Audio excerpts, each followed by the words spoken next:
South Africans argue that some Nigerians living in South Africa come there with the primary intention of becoming rich overnight. Hence, they do whatever it takes, whether legally or illegally, to make money and send it back to their home country. When you listen carefully to what South Africans are saying, it won't take you long to understand that they won't travel to your home country. I am talking about this generation South Africans, specifically black South Africans. This is what they are saying. They won't travel to your home country. And if they did, they will be there legally and obey the laws. And they expect everyone, and not just Nigerians, but everyone who travels to their country to show them that same respect. Ladies and gentlemen, tell me where I got it wrong in my summation in the comment section. Hey guys, can you watch this video of a Ghanaian man who has spewed nothing but the facts? Please, whilst watching this video, you find it interesting, kindly give this video a thumbs up, drop your comments, and don't forget to share this lovely video. So from time to time, we see how Nigerians and South Africans go at it. And it was a major subject of concern during the elections in South Africa this year. Ladies and gentlemen, some even went as far as saying that that was one of the major reasons why the EFF, the Economic Freedom Fighters, couldn't attract as much voters as they expected, because Julius Malema insisted on welcoming Nigerians to South Africa. So whatever the case may be, ladies and gentlemen, I am looking at the whys and the hows. And as it stands today, different websites provide different estimates of the population of Nigerian residents living and working in South Africa. But they all put the range between 50,000 to 70,000. Now, that shouldn't have been surprising or a cause for concern, knowing that there are more Nigerian nationals living in other countries like the Benin Republic or Cameroon, for instance, and the UK and the USA than in South Africa. But often on the internet, you will find banters between these two countries. The question is, what do they usually argue or fight about? And is there a solution to it?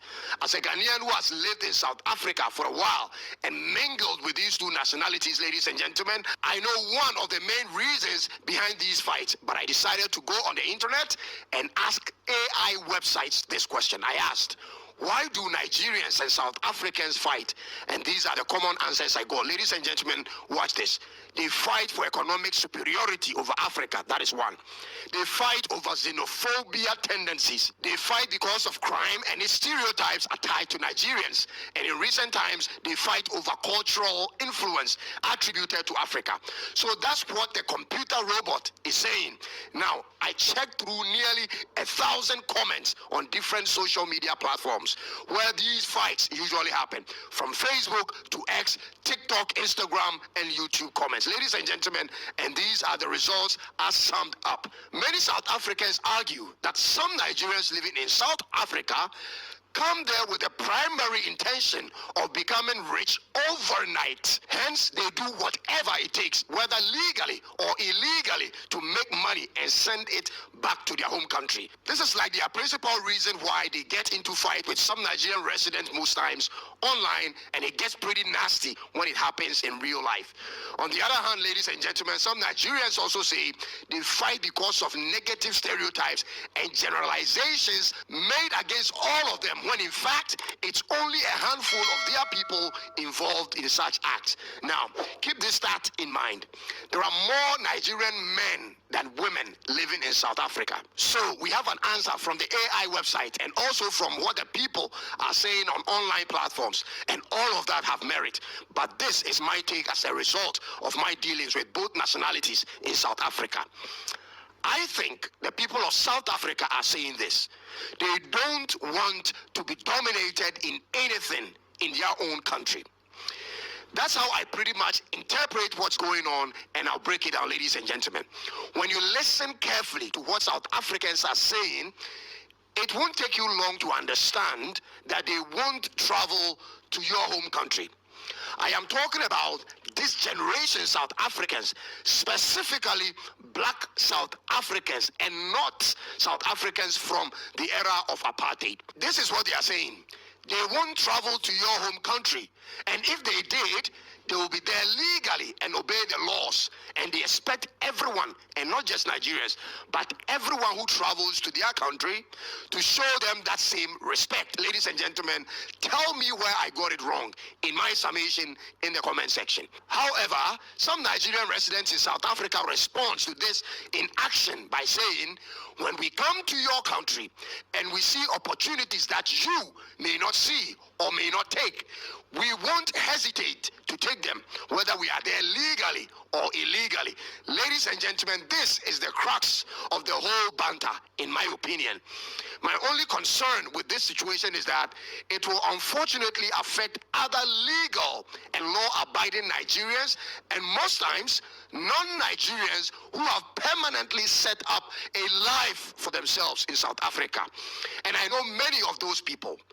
These are the people who have wives and kids from South Africa in South Africa. They run legitimate businesses and would love to be left alone when such fights break out. But no, they equally get attacked by some South Africans as though they were in the wrong. Ladies and gentlemen, I think this is wrong. Africa has to be livable for all of us, no matter your nationality. But in order for that to happen, there must be laws. You cannot just walk into people's countries and disrespect their laws in your pursuit for a better life, a quick, better life, and not expect a pushback. Listen, Get Rich or Die Trying is a solid title for a gangster rap album, but in real life, it comes with repercussions. And it doesn't only affect you, but all the people that may be around you. Now, coming back to why I mentioned that there are more Nigerian males than females in South Africa, I said that to say this, that so long as their men live in South Africa, they are going to be dealing with your women one way or the other, just as it is done almost in every part of the world today. So you should tone down South Africa. You should tone down a bit when it comes to matters relating to love. Remember, nobody forces anyone into sexual relationships. People choose to do it for whatever reasons, be it monetary or for real love. So let us not fight over seeing a foreigner dating people in your country. Let's not do that, ladies and gentlemen. Leave people to do whatever they want, so long as they are not breaking any moral or state laws. It's not helping seeing the constant back and forth with Nigeria and South Africa, which sometimes ends up becoming fatal. We don't need that in this era. Let's respect laws and live alongside one another in peace. It's long overdue, ladies and gentlemen, and let's continue this conversation in the comment section. So guys, don't forget that this Ghanaian man has lived in South Africa before, right? So according to him, he knows South Africans too well and he knows Nigerians too well. Like he has lived with most Nigerians, right? So I guess he's speaking out of experience. So what do you think about what he said? Do you think he has a point? Do you think he's spilling facts? What do you think about this video? Kindly drop your thought at the comment section. And please don't forget to like, share and subscribe to my channel if you haven't. Please guys, be kind enough to watch my adverts. Watch the advert in my videos. Please stop skipping the advert. I beg you so much. Thank you so much and God bless you. I still remain your girl, Just Cheesy.